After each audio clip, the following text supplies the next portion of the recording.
Hello, I'm Simon. Welcome to my workshop, and in this video I'm going to be making a very simple craft project using this log that I got out of the garden. Let's get tinkering.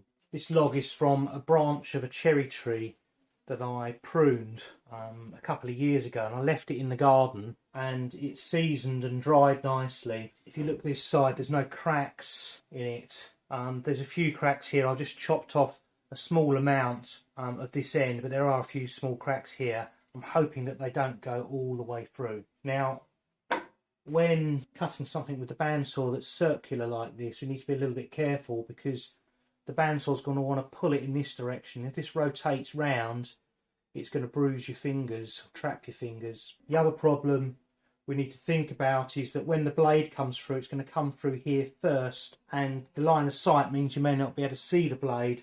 So there's a possibility you put your thumb in a way and cut your thumb. So we need to think about those things before I actually cut this log. And the way that I'm going to solve that is by screwing it to a flat piece of scrap, which is a piece of plywood. And I just need to adjust this so that it feels about right, that this is flat against here, and that I've got a nice flat surface going through the centre of the log. So I think it's probably going to be about there.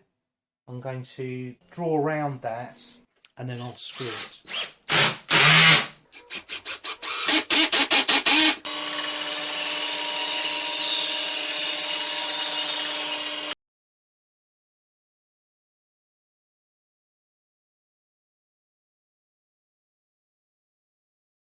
After cutting, I used my MFT style workbench to hold the piece so that I could sand them. If you're interested in this workbench or any of its features such as the pull-up router table, then I'll leave links to the relevant videos in the description.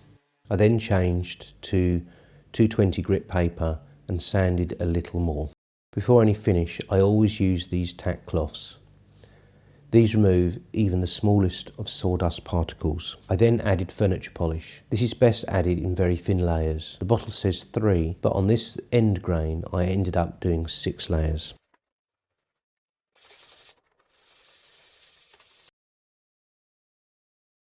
I'm going to just interrupt the narrative. This is the result I got with that method, and you can see at about 2 o'clock there are some little nibs, and there's a little nib there with the light shining and a few more down there. So it's not perfect, it's shiny, but it isn't perfect. Now I want to just show you what I did subsequent to that, and these are the results, and I'll go through the method in a minute. But these are a little bit more satin rather than gloss, which I prefer, and they're perfectly smooth. They're a lot nicer. I hope you'll forgive me for showing you more than one method. I didn't go to finishing school, and I'm sort of learning this as I go along. What I've got is one of these scouring pads, and I'm going to use the rough side, and I'm just using it dry and sanding it with circles. You can see that it's starting to come up matte. Doesn't take long. Does more damage to the green scouring pad than it does to the wood. If I inspect that now, it is perfectly flat. There's a little bit in this corner that still needs doing. That looks good to me. I'm just going to get the dust off with the tack cloth, and that now leaves me ready to add some furniture oil. Now the key here is to add very little. Just rub it in. You don't want any excess whatsoever on the cloth, just creating a very thin film.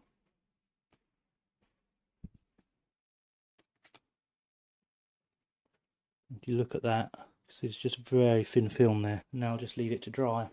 One last thing to finish this is to add a little bit of velvet to the bottom. It's the velvet I used on my guitar stand build, which I built for my son. You just turn this upside down, make sure you've got the surface that you want on top, and then we'll draw around it.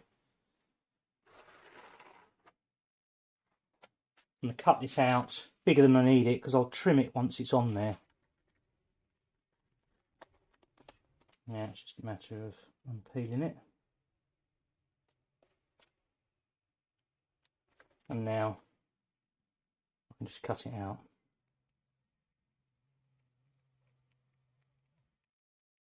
Tidying up the odd bit.